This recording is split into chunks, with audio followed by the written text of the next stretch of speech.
Hoosier home run by Devin Taylor. His 12th of the season and 48th home run in his career. With that home run, Devin Taylor has now broken the Indiana baseball all-time career record and now stands alone atop the program's home run king. Congratulations, Devin Taylor. Welcome to Talking Hoosier Baseball. We are recording this on Monday, April 21st, 2025. I'm Carl James, joined by Zach Horwitz, Chris Feeney, and Cassidy Palmer. Indiana had an eventful week. Tuesday saw the Hoosiers drop another close game, this time in the final home midweek against Indiana State. The Bats didn't do enough to overcome several balls finding holes in the middle innings. The Hoosiers were down 6-1 going into the bottom of the eighth on Friday in the series opener with Maryland, and showed that they are more than capable of staging a comeback and grinding out a win in a close game. Will Moore got on in the eighth after Cooper Malamazian cut the lead to 1 run with a 2-run bomb. Moore scored on a 2-out infield single by Korbyn Dickerson. Tyler Cerny, representing the winning run, got to third base on an errant pickoff throw with no outs. The sacrifice opportunity was squandered by 2 strikeouts. That brought back up Moore, who got into a 2-strike count of his own, but went the other way for a line drive single to walk it off. For his weekend efforts, Moore was named Big Ten Freshman of the Week. In steady rain on Saturday, Cole Gilly and Grant Holderfield were ineffective in a pair of disastrous early innings that led to Maryland evening up the series on Saturday. Despite seeming outplayed, Maryland managed to tie the Easter Sunday rubber match at 3 runs apiece in the 6th before an onslaught of runs, including a historic 3-hit, 3-walk, reach base in all appearances performance by Devin Taylor, who called game in the bottom of the 8th inning with a 3-run bomb to clinch the run rule and give Indiana the series win. Chris, there were several great performances in that series. Who gets the red belts this week? Yeah, sometimes these aren't the easiest of jobs to do. All I know, regardless of a red belt, Will Moore joins the table with Craig Didolo and Luke Miller, Braden Tucker, guys who've had some amazing performances to beat some Maryland teams. So, I mean, it was just Friday night is just legendary. I mean, that one, that's a ticket stub game. Luckily, I was able to get a ticket to put up on my shelf. I mean, you're down, 6-1 in the 8th inning, dead in the water. I mean, dead in the water. I don't think we had a guy to second base. I mean, we might have, but I don't remember it.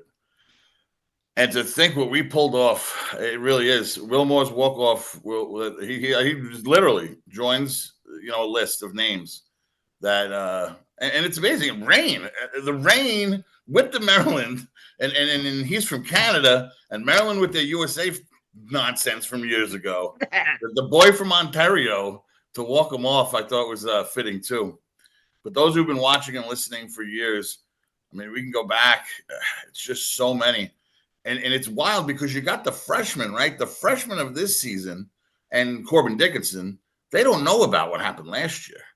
How we got dragged behind the woodshed and smoked for 3 days, however that series went.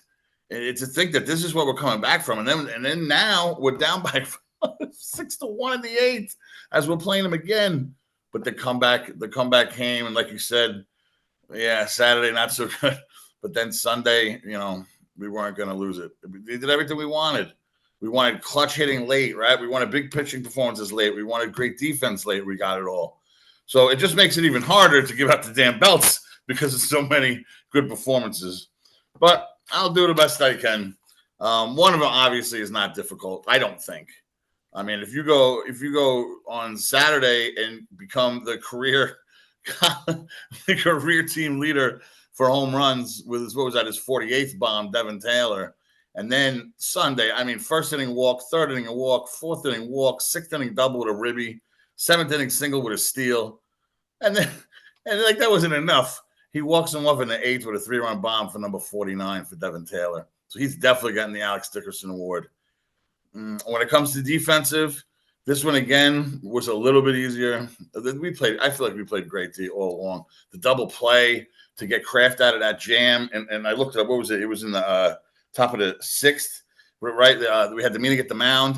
Are we going to leave Kraft in? Yes, we are.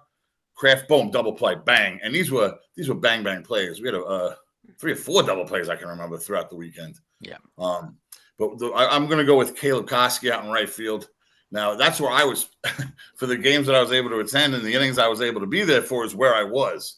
So I was out there by that rally table trying to make sure I was there for, try to help out and get Devin's ball, the home run, or whatever the case with Bo and Nancy and everybody else trying to get that ball. Josh on Saturday. And Caleb, he plays a great right field. And he made a play. It was the gap between center and right field up against the wall, a really nice catch. And then in that inning, that was the one where Kraft got relieved by Grable. So it was a 2-man on and 1 out. So if he doesn't make that catch, that inning's totally different. And I don't know if the comeback happens. So Caleb Koski is going to get our Tony Butler Award. Now, this one was the hardest. This might honestly be one of the hardest ones of the whole season for me, for giving out the pitching award. If I ever could have split it up, if I ever could have said, you're Joey Donato and you're everybody's Joey Donato. No, we can't do that. So Ryan Kraft is going to get it. Okay. Ryan Kraft threw 91 pitches on Friday. All right. He gave up 6 hits and 2 runs. And if he doesn't do what he does, there is no Sunday. Okay. And there is no 9th inning on Friday. So that's why Ryan Kraft is going to get the Joey Donato Award. The guy has just been money ever since whatever was wrong got fixed. I know if it was injury or confidence, whatever the case might be. 91 pitches. My starter for the Mets just went 91 pitches for 6 innings, to get the W. I mean, this was a start, basically, that just didn't start at the start of the game. And we needed it. And he pitched the entire time down. Yeah. What was it, 4-1, 5-1, whatever it was. That's not easy. Where every pitch you throw, this lead could just grow and grow and grow. And he was here last year, and he knows the rivalry between us and them. And the performance he put up, really special. I will give an honorable mention just because it was so hard to decide who to pick out, and that's going to be Ben Grable. Because after that comeback in the 8th, if the 9th didn't go smooth, okay, I don't even want to know how he would have felt and how it would have went down. He throws the perfect 9th inning, and then he comes out on Sunday. I don't know, for those of you who were paying attention all weekend, but by the 4th inning on Friday, we were down 4-1. And by the 4th inning on Saturday, we were down 15-2. But by the 4th inning on Sunday, he had only given up 1 run and 3 hits and 4 Ks, and he held it and he kept it there so that we could have a lead. Yes, did we give it up? Sure. It ended up, 3-3 before the big bats came out? Yep. But to just settle and calm it, and for 4 innings to start a ball game, to do that for us was big. And I don't know which one was bigger, but I'm giving it to Kraft because without Kraft's Friday performance, the Grable stuff can't happen. That's where my mindset was. I don't really know how to decide it. I am very grateful for both. And I hate Maryland from back with Cangelosi staring in the dugout and years ago. And I just can't. The USA teams, what were we, Germany? I remember them saying USA. But even from back then, what was that, 2017, 2018? I don't even know. That was 2017. Was it 2017? Yeah, because I remember we were trying to get it going in the Big Ten tournament, because when the Big Ten tournament was in Bloomington. And now, granted, we ended up not playing Maryland, but that's what I tie that to. Yeah, it was so silly. I don't even know where it came from, but they had to be USA for some reason. It was just ridiculous. But Wilmore joins Luke Miller, joins Craig Didolo, George Braden Tucker with that performance to knock. What was it, the 8-1, right? Was that great pitching he had that to knock them out? And it's a list that it's a great list to be on. And any day is a great day to beat Maryland, whether it's bowling, field hockey, football, whatever it is. And so this weekend was great, and it was a nice Easter. I couldn't be out there Sunday. I was with the family, but following along as best as I can. And Devin, he decided to send us home. We didn't even need a 9th inning. It was a beautiful thing. There are more games to obviously play. Zach's going to preview us. The Bloomington teams heading to the big city, right? We're going to preview Ball State and Victory Field. Zach's gonna give us some info on Ball State. Thank you. But Chris, before that, 3 or 4 weeks ago, you introduced a new red belt. and Yep. I almost caught my second foul ball, but Luke Brenneman did. So now Oh, tied 1-1 in the Brent Tonsoni red belt. So so we got another Town Sony belt out. Okay, another one. nice. I Was it almost clean had two. catch? Clean catch, one hand on the broadcast. Mm, It was sweet. it was impressive. He was But it Put him calling on the the game at the broadcast. time, right? was calling the game. Wait a minute. While he was calling the game? Yes, while he was calling the game. Oh no. That is great. Oh, that gets extra points somehow. I know. I think maybe his name is above mine on the ranking sheet No now. offense. The guy was doing play-by-play and caught it. That's crazy. Yeah. A foot to the right, it would have been number 2 for me, but Ooh, it's what it is. you got to pick it off, man. You got to get in there. All right. So our next midweek game, Ball State. So this is the second time around that Indiana will play Ball State. Game 1 in Bloomington showed 7-5 on the scoreboard in favor of the Hoosiers. They controlled the ball game with 5 runs in the third inning and stopped a late rally as Ball State plated 3 in the ninth. I expect the pitching plan to be similar to that game that took place on April 8th. Indiana utilized 4 lefties out of the bullpen, with Darren Swanson getting the bulk of the game. In that one, he tossed 4.1 scoreless innings. It was awesome. So this Ball State team has been on fire since the last two teams, since the time the teams met. They're 6-1 since that game, and they now sport a 29-12 overall record. They're 15-3 in the conference, and they scored 39 runs over the last 2 games in the weekend series against Bowling Green. So look into the team. Watch out for Dylan Grego. What a weekend he had. 7 for 16, 4 home runs, a double, a triple, and 22 RBIs in 3 games. So they limited him in the first meeting as Grego went 1 for 5 with a pair of strikeouts. The other Cardinals batter to look out for is the right side of the middle infield is second baseman Nick Hosovsky. He was 3 for 5 with 3 RBIs against Indiana the last time out. He has a 321 batting average across all 41 games they've played this year. So for the 4th time in 9 years, this matchup will be played at Victory Field in Indianapolis. The dimensions are similar to the Bart in the corners, but deeper in the gaps. So certainly less wind than the Bart as well. So expect a game with less long balls than usual. Tickets are between $8 on the grass berm in the outfield and up to $14 in the infield box seats. I saw today Indiana SRN will stream the game, or you can listen on the Indiana Sports Radio Network. And the first pitch for that game is slated for 6 p.m. So that's Indiana and Ball State at Victory Field on Wednesday, 6 p.m. So now, after that one, we have the weekend series, and it's a big one in Iowa. So, Cass, what can we expect from the Big Ten leading Iowa Hawkeyes? Thank you, Zach. Yeah, definitely the Big Ten leading Iowa Hawkeyes. Those games are currently scheduled for Friday night at 7 p.m. Eastern. I also do want to note for any of the people making the trip to Iowa City, Friday is Star Wars night for their baseball team. The Saturday game is scheduled for 3 p.m. Eastern, and Sunday is scheduled for 2 p.m. Eastern. All of those are probably a few minutes later, and are all scheduled to be on BTN Plus, Big Ten Plus, whatever. Iowa currently has the 57th RPI. They are 27-11 overall. Like we said, leads the Big Ten at 17-4 in conference play, and they are a whopping 12-2 at home. They are 7-0 in Big Ten series, including sweeps of Michigan, Minnesota, and Ohio State. And in Big Ten play in particular, they've done lots of winning big, and then the few losses have been close losses. The exception to that has been last week versus Michigan, where they won 6-5, 3-2, and 7-4. All of those were close, relatively low scoring games. They have had lots of double-digit run games. They're averaging 8.5 runs a game compared to 4 runs given up.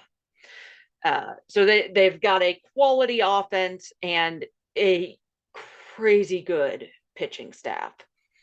On the offensive side, they're hitting .310, which does lead the Big Ten in batting average.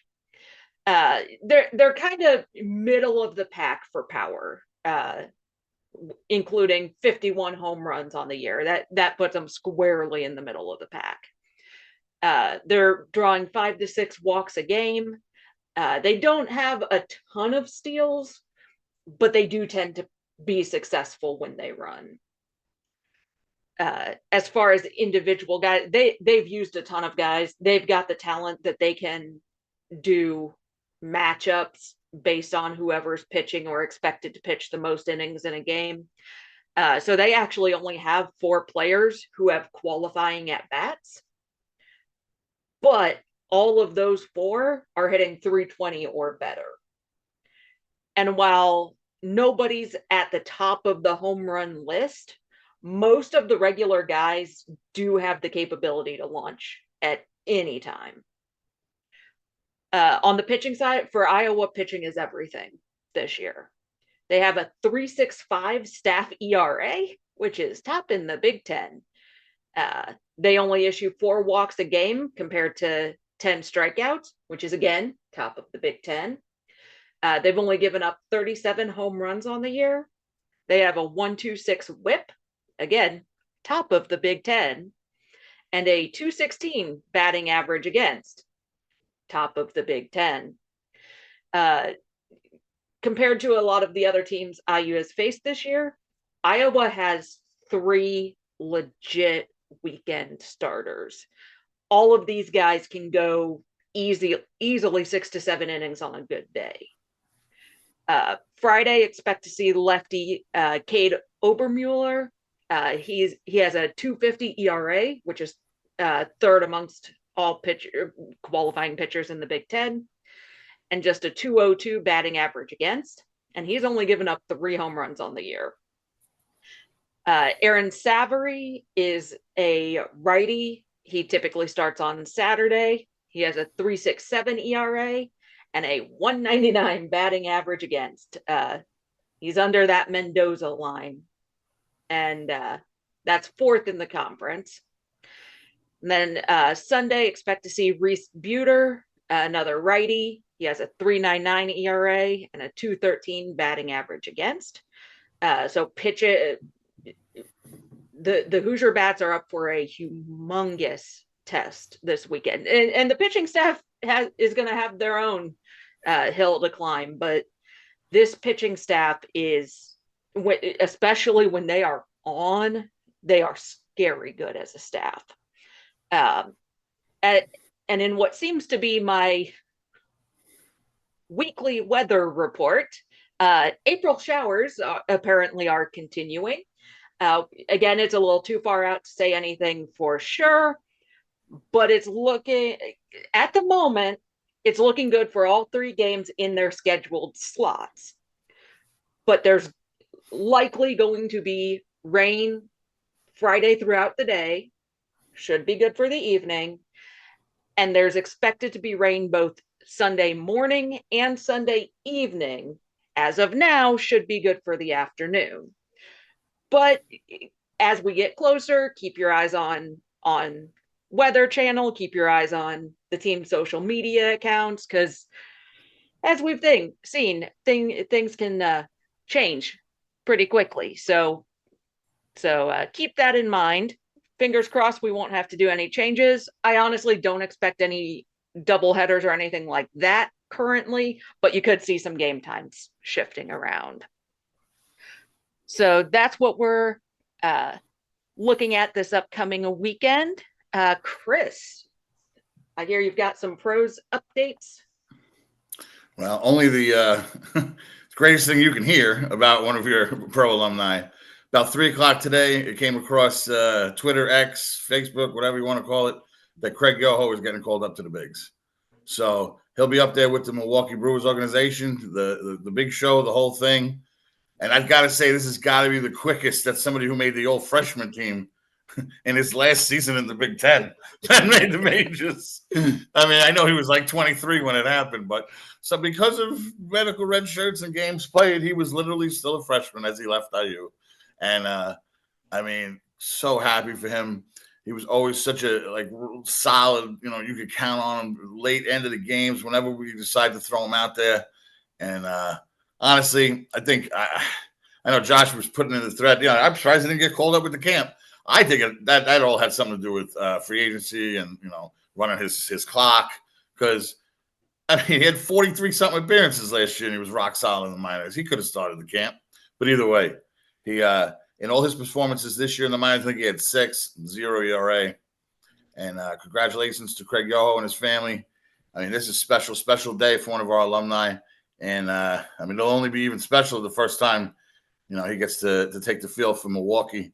Who knows when that'll be? We'll obviously try to keep everybody up to date on when he might get it, his first opportunity. I think they're on the West Coast, the Brewers. So we'll have to break out the coffee to see Yoho getting his first pitch in the majors.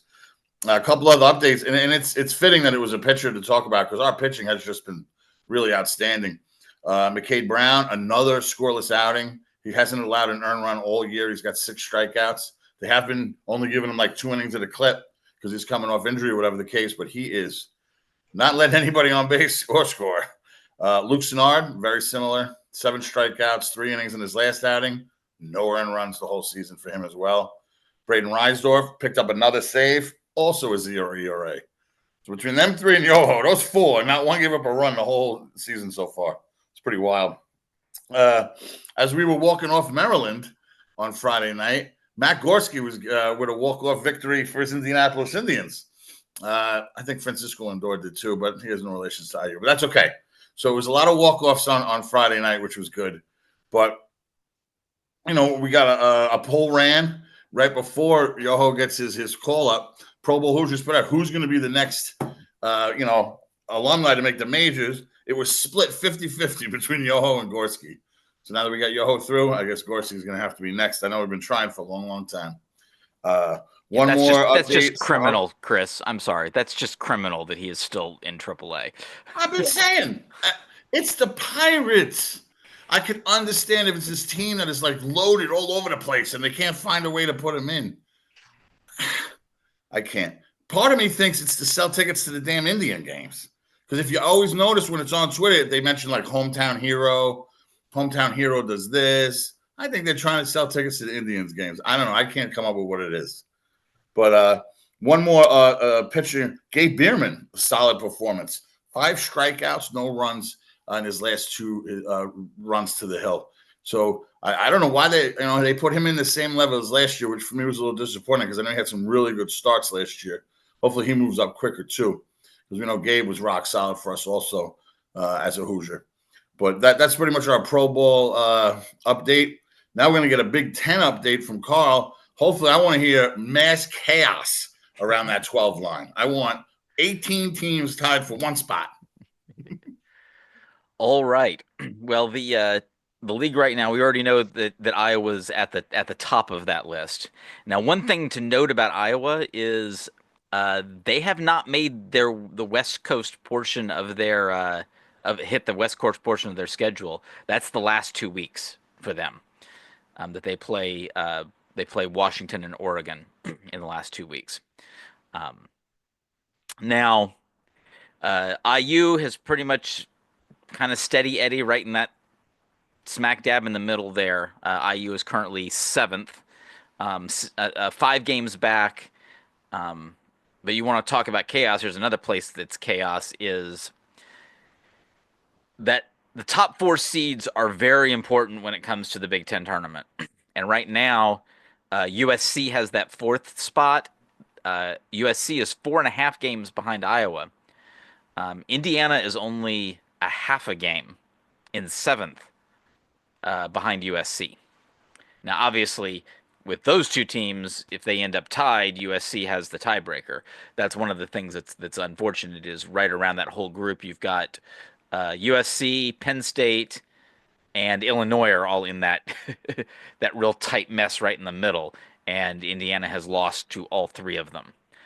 It would especially be bad if all those teams ended up in one big tie because the schedule amongst the teams becomes the tiebreaker.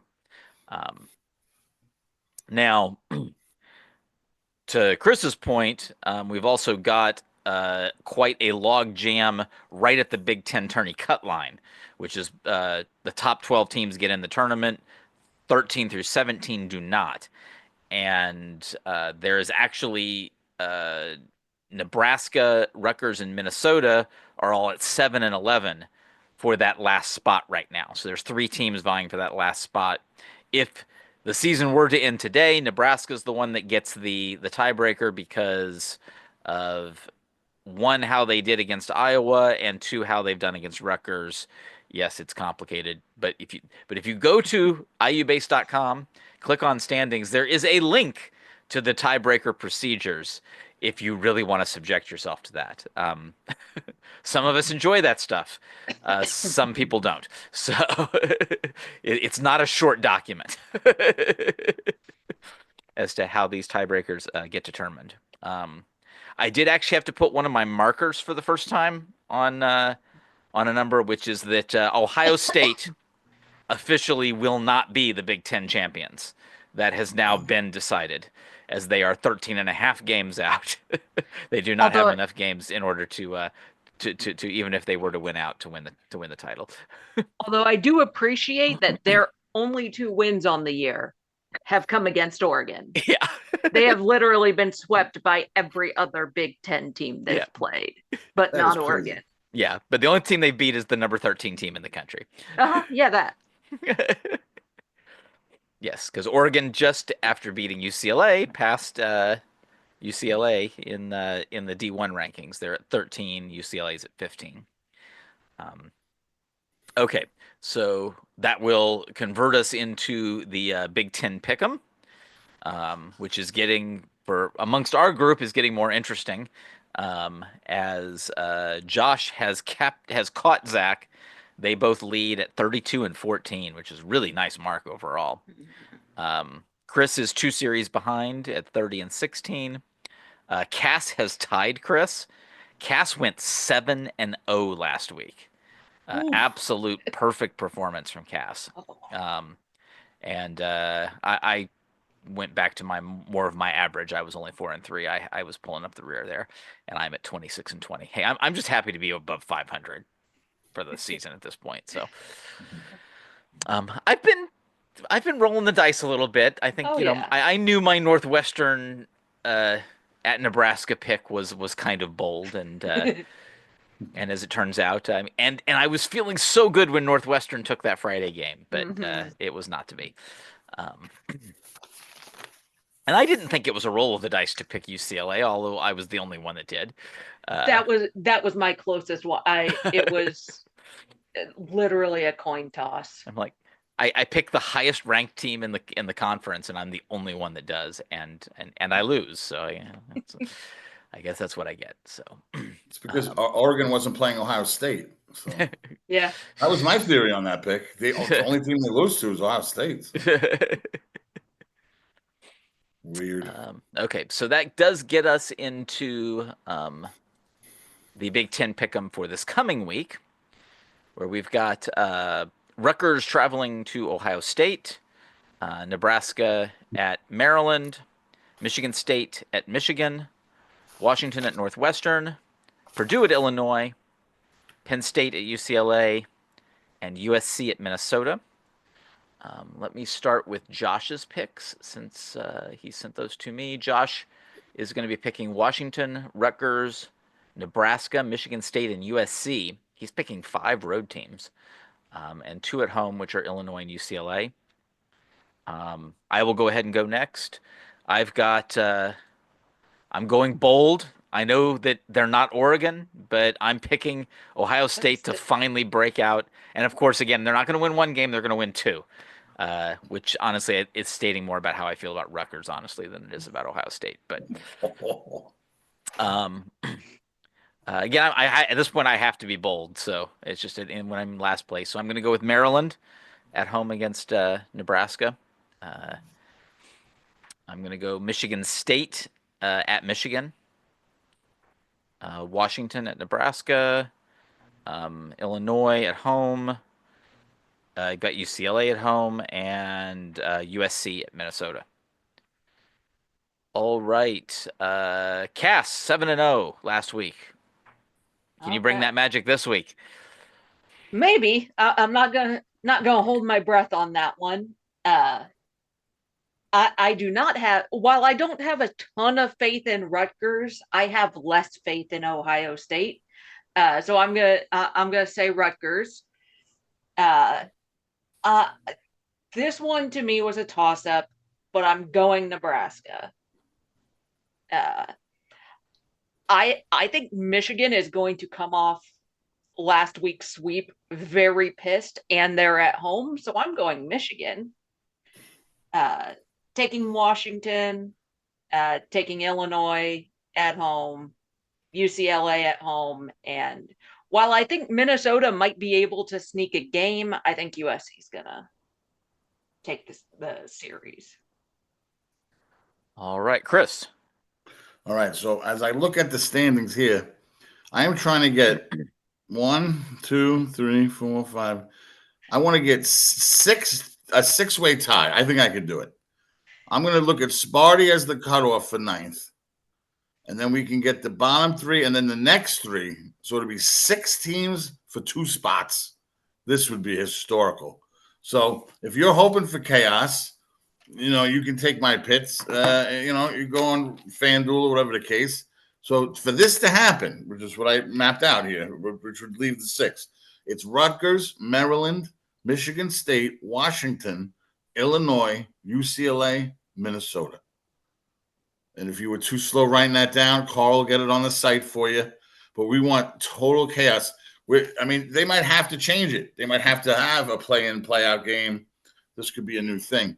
And Carl, somebody was asking me at the bar for the new round robin, this and that pod thing they're doing. Mm-hmm. So can you just real quick explain how this tournament works? Okay, so you're going to have, and I'm assuming, I know I'm going to guess that it's going to be precisely the way the ACC did it last year, and I looked into that. So the way that works is the teams are split into 4 3-team pods.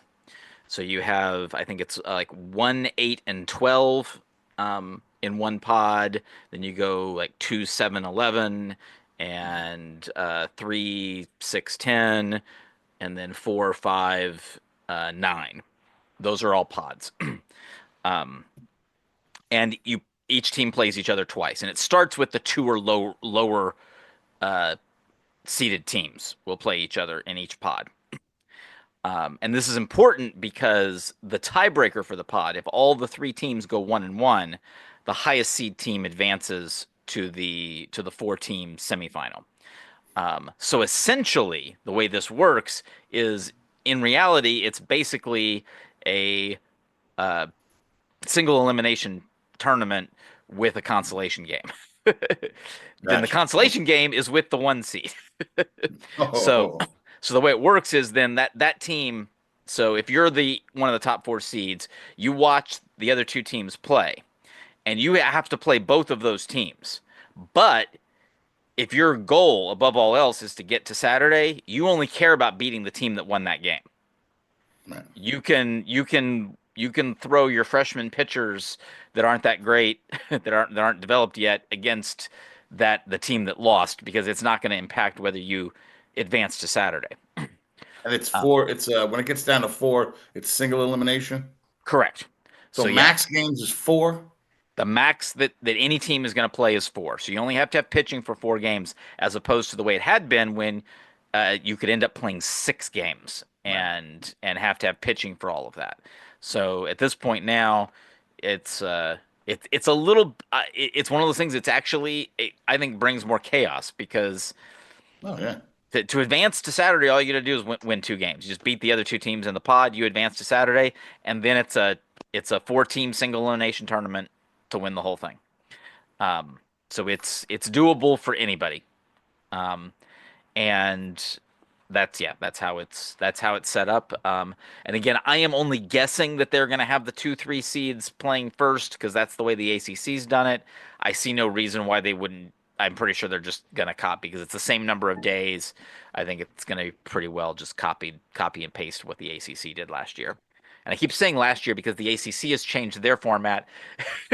They're just doing a tournament that more matches like what you would see in the basketball side. So single elimination tournament with buys, essentially. So Yeah. Based on the bracket that Big Ten has released so far, that pretty well lines up. It's all I do like that it's a maximum of one game a day. There's for maximum of 3 games per day, weather dependent, but 3 games total. The 11 versus 7, 10 versus 6, 12 versus 8 the first day. Yeah. And then it goes from there. Okay. So it's I didn't realize because they've not put them out that soon before. So I hadn't actually looked that up. Yep, they've put that out, and it looks like for pool play, the games are slated to be this does not give times are local. So 11 a.m. Eastern, 3 p.m. Eastern, and 7 p.m. Eastern on all of the days. So that's nice for consistency. But if there's weather, they'd be willing to start earlier if they had to. Yep. So and in the middle or later or crazy later. as we have noted in the past. One in the morning against the Rutgers. Yeah. Oh, and God. as we've drifted off topic, Zach still needs to make his picks. Yes, Zach, your picks. I'm fighting for first place here. Let's not skip this over. I have 2 different picks than Josh, so we'll be a solo leader next week unless somebody else comes up with us. But anyway, I got Rutgers over Ohio State. I think this Maryland pitching staff, or the starting rotation at least, was really good this weekend. So I have Maryland over Nebraska if the bullpen can somehow shut it down. I have Michigan at home against Michigan State. I'll take Washington against Northwestern, Illinois over Purdue, UCLA over Penn State, and then USC over Minnesota. Excellent. I'm actually trying to record these now so I can save myself some time. And I'm going to save the changes this time, which I forgot to do last week. I had to go back and put it back together again. Okay. So that's that concludes the Big Ten Pick'em portion of this. I do have one other aspect of my segment this week, and that is I do want to go ahead and discuss a little bit of bracketology, which is mostly to look at, is there a reason to look at this at all? And while things have gone okay over the last few weeks, we kind of all had internal discussions amongst ourselves that for at-large purposes, Indiana kind of needed to sweep Maryland, and that did not happen. And then you throw in the loss to Indiana State in the last week, and things are looking a little tough. But now I've actually got some more hard numbers. We're late enough in the season that Boyd's World has its needs report out now. And Boyd goes off of what are the typical cut lines, and they're not really cut lines. They're just because RPI is not a precise thing. They're not going to take the top 45 teams and at large. There's roughly 45 teams selected, and I would say they come out of the top 60. But there's reasons why you might pick someone like IU was like 55 last year and got in. But in general, the RPI target is 45 to get an at-large bid. And to get to top 45 in RPI, Boyd's World is saying Indiana needs to go 13-2 from here on. That is not an easy road at all. Now, this team gets hot, everything clicks together, the pitching works out, and the bats are consistent and score each time, and maybe line up a couple games where if the pitching isn't great are the days that the bats get really hot, win a couple games like 18-12 or something. So it's not out of the realm of possibility, but it's not something I would be putting large amounts of money on if I were a gambling person, which I'm not. So question is, would Chris put money on it? I already did. No, mine's on the conference. I have them to win the conference. It's not looking good to win the conference, though. No, because that would require even a sweep of Iowa would still have IU 2 games back. So yeah, listen, you never know. You didn't put the thing on. You didn't put the marker on it yet, though. nope. There's no marker. Only Ohio State has a marker on them right now. All those Sunday games, man. When they kept saying, "Oh, the first rubber game we have won all year." So many chances to have one series, UCLA, Yeah. USC. But maybe we get some more sweeps. We do have 2 sweeps. Yep. So next I look at, okay, well, if they don't get to 45, what if they got into like the lower to mid 50s? Would that be a big thing? The problem is last year there was a resume and some big wins in the season that were, Dallas Baptist, Coastal Carolina. There were real serious non-conference big time wins that are just not on this team's resume. And then you also look at quad one performance. Right now, Indiana is 1-6 against in quad one games. And quite frankly, that's not going to cut it for bumping someone out of that top 45 group. Now, what could they do for quad one? There are 7 games that have the potential to be quad one. A big thing about IU is most of IU's games remaining are on the road, so that helps. So a road game just needs to be against a team that finishes the season in the RPI top 60. Iowa is already there. That's 3 games. Cincinnati is at 61. That's 1 game. Michigan is at 62. That's 3 games. Now, the unfortunate piece in there is for those to be positive, Indiana's got to win like the series or win the one Cincinnati game. And the act of them losing a home game is going to hurt their RPI. And it could possibly. Yeah. So it's one of those things. It's like you got to do well enough to beat them, but then you got to hope they do well, really, really well in the rest of their games so that they maintain that RPI by the end of the season. Now, along those lines, I actually right now think that 1-6 is going to drop to 1-5 because Xavier in the neutral game is one of Xavier's games I think is going to drop off of the quad one and become quad two, but one of Xavier's games is going to remain quad one most likely because they just have to stay in the top 40 there. Right now, Warren Nolan's algorithm's expecting Iowa to finish 57th, Cincinnati to finish 54th, but Michigan to drop farther to 66th, for whatever that's worth. I think Nolan bases that off of kind of an Elo chess thing that's done. Now, if you look at the single game resume, the best win is at UCLA, and that's a pretty good win.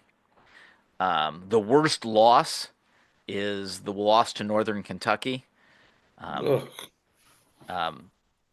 which is interesting compared to last year. The loss to Northern Kentucky bothered me a lot less than last year's loss to Purdue Fort Wayne did. So Northern Kentucky, those guys can swing it. So well, it was also we had seen it happen 4 times by the time it happened this year. Yeah. Last year, that thing came out of nowhere. Mm-hmm. We were rolling. We were like 10-1 or something Mm-hmm. when the Purdue Fort Wayne game happened, and then it happened 3 more times last year. Anything can happen on the midweek. Now we're used to that. Yeah. The best series win right now is against Michigan State, but Michigan State is still only 107 in the RPI. The worst series loss is only 97, and that's the Illinois series is the worst series loss.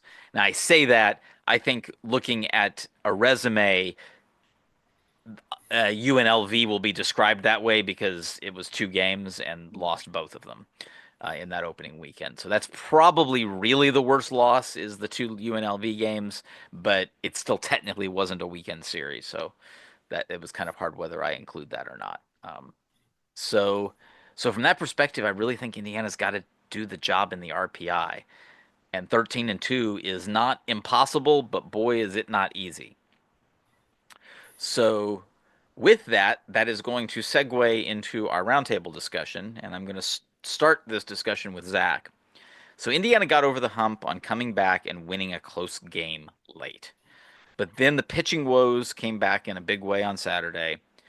And given the consistency that's going to be needed in an event like the Big Ten tournament, where, now it's possible IU could get that 4 seed and be in a situation where they might be able to not throw the best arms in one of those games. But given the consistency that's needed in an event like that, with less than a month to go to win that automatic bid, what do you think? How do you think this team can be ready for that tournament? Well, I think seeing this pool play a lot, watching ACC baseball, you always see that the teams, let's say Indiana is going to stay the 7 seed. If you know, it's a little early to look at the hypothetical situations, but as of right now, Indiana would be in Pool B, which is the 2 seed, the 7, and the 11. Indiana's the 7 with UCLA being the 2 seed and Northwestern as the 11. So Indiana at this rate would play Northwestern on Tuesday, which is the first day of the tournament, and then UCLA on Thursday. They would have to win both to advance because the higher seed in all the pools, the top four really have an advantage because, I mean, if Indiana were to lose that first game, then UCLA would just they would throw nobodies against Indiana that second time around because the other team, it just wouldn't matter. So there's a lot of meaningless games. That's the only bad part of this kind of pool play that I would see. But as of right now, I think where Indiana is at would be a good spot. So they'd play the Tuesday and then they'd play Thursday and then have one day off again for the semifinal if they were to beat UCLA. And obviously in the UCLA series that the two teams played, Indiana won that Friday night game. So they would likely face that guy again. And I think that the odds are in their favor. You lost 2 of 3. UCLA would have a target on their back, really, if that's the case, to be the 2, 7, and the 11 in Pool B. So, from the team perspective, I think Indiana is really getting healthy now at the right time. We've heard Drew Burr should be back either this weekend, if not next week for sure, if everything goes well. Jacob Vogel is going back to his normal self. We saw him this weekend. Jackson Yarberry extended his outing from kind of 1 inning to 2 innings. I think he pitched 3 this weekend, or at least started the third or something. So the pitching staff is getting healthy at the right time, and if they get Drew Burr back, they could do well in a tournament like this where you're playing every other day. They'll have breaks, so they have the usual Grable and Gilly. Maybe you have Kraft, you have Burr, you have Vogel. So that's like 5 guys that you trust coming out of the bullpen or starting games as well. And I think if you have to win 4 games, I think it's definitely possible with the way that the schedule works to split up the days. And they really do have a chance. And obviously, we speak about this every week. The offense can compete with anybody. So if they get the good pitching, and again, my talk last week was start quick early, and Indiana played from behind on Friday night and came away with it. Saturday started really slow. Obviously, they were down 13 runs or something by the time the rain delay happened in the third inning. So that one was really a lost cause. And then Sunday they started quick. They lost the lead. It was tied, and then they went right back to it. And that was with the home run ball. And obviously, the Big Ten tournament is in Omaha. That's a big stadium. So I think they'll figure it out. But the pitching being healthy, I think, is the main key when talking about if they can succeed in a pool play tournament like this.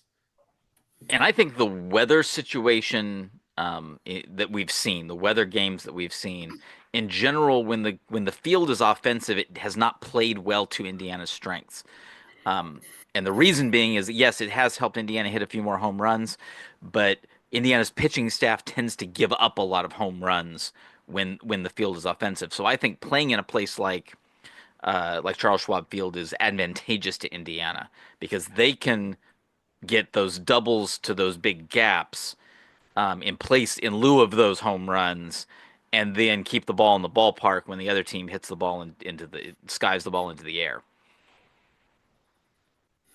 Yeah, and to me, and this was one of the things that stood out to me this weekend. Really this whole week, and I don't know if it's a pitching matchup thing or what, but we've seen it kind of consistently that it seems like of late the games where IU loses, regardless of what pitching does, whether pitching gives up a butt ton of runs or pitching keeps it close. In games where IU struggles to string together anything, to get multiple runners on at the same time, to do anything, the offense almost never picks up. But then in games like on Sunday, when the offense, even if the offense isn't scoring right away, when guys are getting on base, multiple guys on base consistently, even if it's leaving runners on early, the offense gets sparked at some point. And so I think that as much as the pitching is important, and we know the pitching's important, I think from the offensive side, that's almost the bigger thing, regardless of what pitching does. If that offense can get, not even necessarily get to the starter, but can work counts, can work that pitch count up a bit, even if there's not a lot of runs early, that's been a big thing for this offense. Yeah, I think to your point, at least they saw it get done. They saw it get done.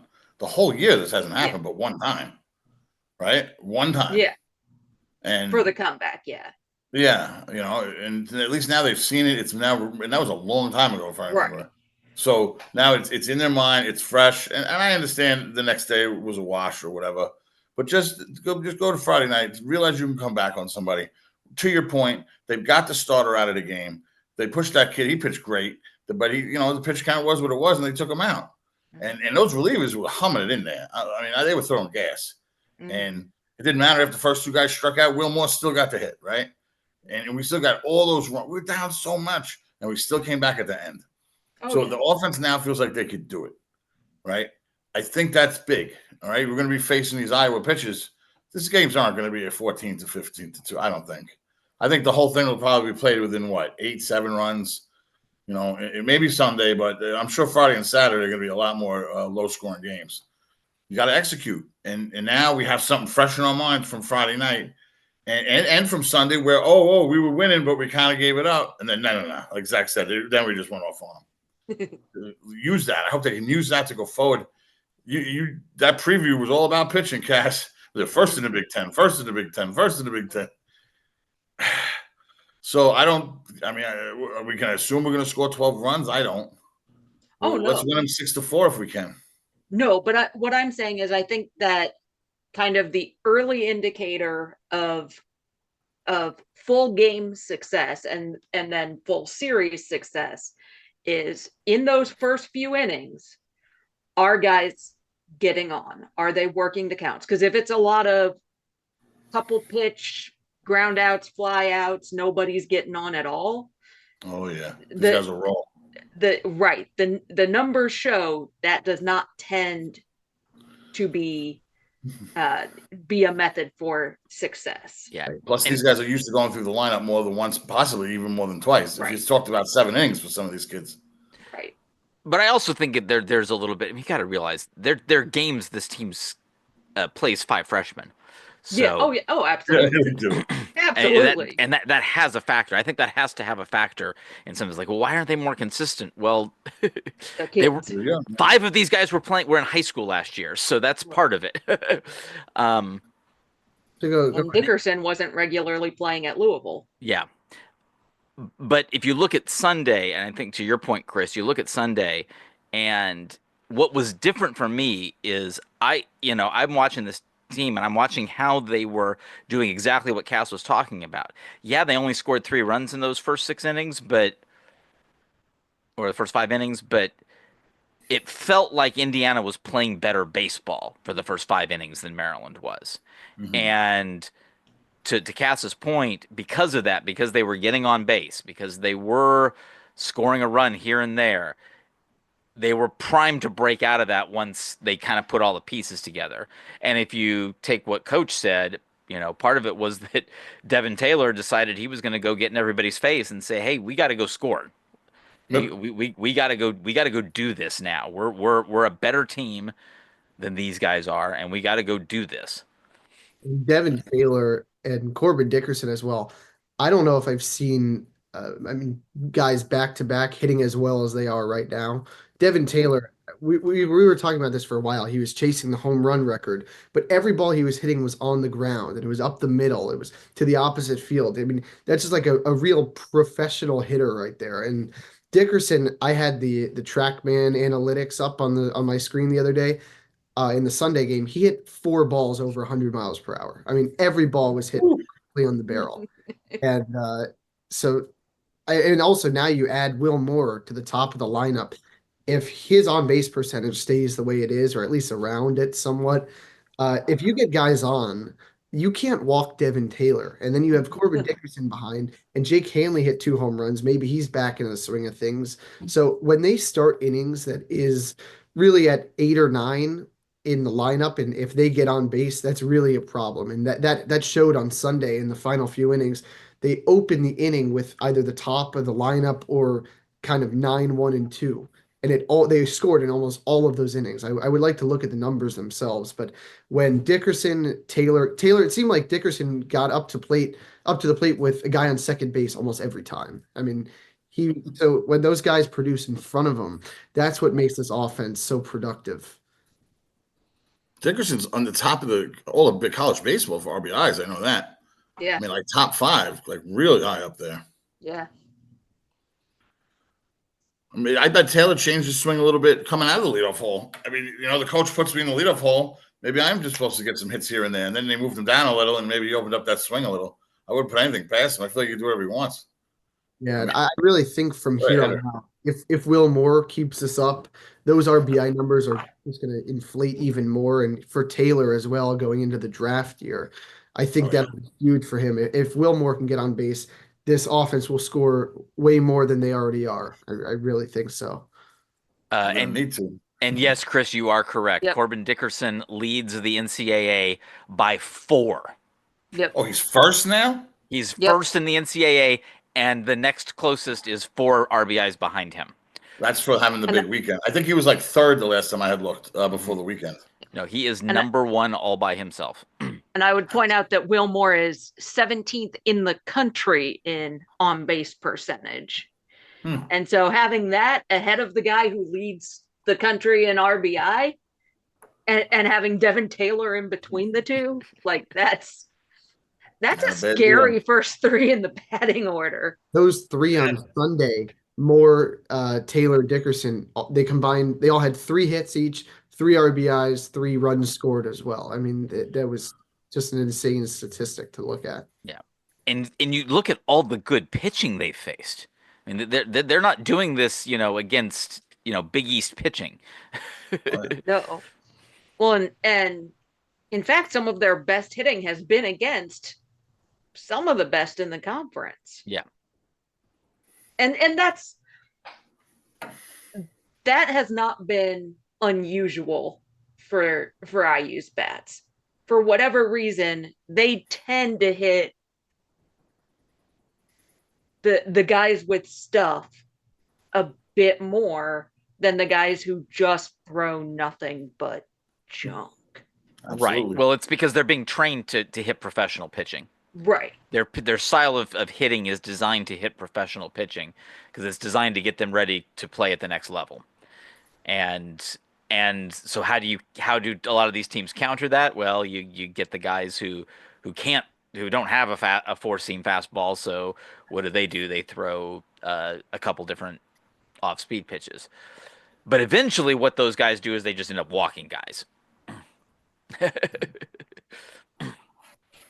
Carl, I'm also looking at the bracket again. I guess the initial question was with the Big Ten tournament. Indiana somehow climbs from the 7th seed to the 6th seed. That really changes the pitching plan because they would play Tuesday in the first game against the lowest seed, and then they would play not until Friday. So there would be two days of rest, and then so if they were to get out of it, then you use your guys the day before, and then you're playing in a semifinal game in a championship. I think with the short pitching staff, that's really a problem. I think really every team in the Big Ten, they have kind of 1 to 2 main guys, and that's about it. But the 7 seed would be perfect for Indiana if they can keep that going the rest of the season. Unless you find a way to jump into the top 4, that would be the best. Yeah. Scenario, but we're being reasonable. the 7's perfect. Yeah. So this is Listen, why I we don't have Zach on our well- team here. He knows the ACC pod tournament. He's lived it. Yeah. Well, but the point is, I don't see that as being a complete. I mean, they're only a half a game out of the 4 seed. I mean, granted, you're going to have to. You've got 2 tough series in there. Sorry, I'm not calling Purdue a tough series, but the Indiana's going to be in a position where they may to do that. They're going to have to sweep that Purdue series, And they'll have nothing to lose. They'll be dead in the water. Yeah, but you get. I mean, it's not unreasonable to see Indiana go 7-2 in the rest of the Big Ten, which would put Indiana at 19-11. That by percentage may be enough to get that 4 seed. It's not impossible. Now the bad thing is, again, like I said, the tiebreakers are not going to go their way in that group of teams. So And what really, they're sorry going to clear, but look back on it, but that USC final game when they're up by 9, that is going to be the difference between maybe the entire season if you look at it in that aspect of getting between the 4 and the 7 or 8 seed and RPI and tournament hopes, and it's a tough one to swallow looking back. It wouldn't have been quad 1, but it still would have been a quality series win that would have been looked at. That's something you stick up on a resume. Right now, Michigan State, sorry, that's not no one's going to call that a quality series win. They would have called USC a quality series win. So getting Iowa on the road would be. Possibly. My concern, though, is they go get Iowa on the road and then Iowa collapses because their IPA is only 57. Iowa's resume is based exclusively on Big Ten performance. If they collapse, if they lose the Indiana series and then collapse against the 2 West Coast teams, that's fair. They'll be looked at as many of the recent Iowa teams that haven't, or at least the last year's Iowa team that was like, well, they had a bunch of promise and then didn't deliver. So they likely lose at Oregon also. Yeah.